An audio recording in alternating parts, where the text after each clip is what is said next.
So I have synaesthesia. I make associations between colors and letters of the alphabet, numbers, days of the week, and months of the year.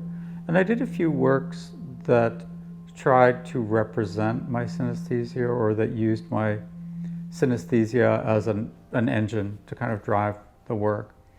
And I'm not really sure how, but I discovered that Joan Mitchell also had a similar form of synaesthesia to myself.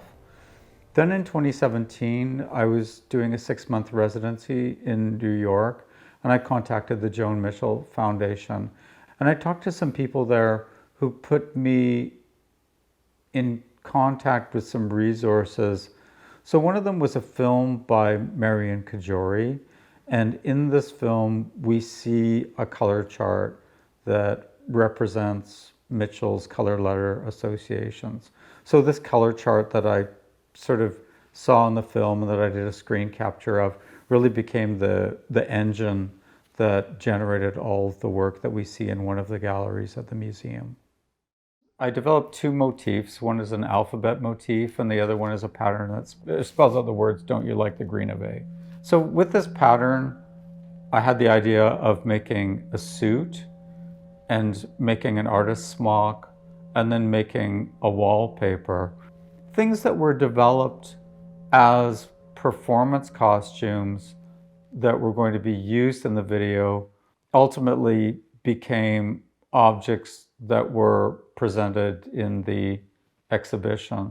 So there's a kind of a complicated relationship between the things that we see on screen and the things that we see in the gallery.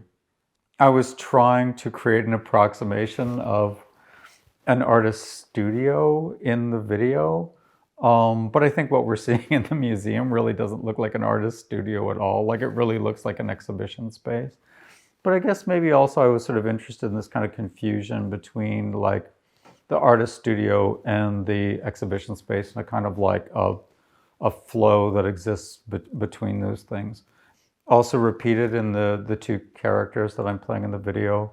Like, one is wearing an artist smock, and it's very clearly like this sort of figure of an artist, and the suit wearing persona, they could be a curator, but they could be a gallerist, or they could be a critic, or they could be a preservation expert, or any number of kind of intermediaries that sort of stand representatives of the artist and their work, and kind of like making an interface with the general public.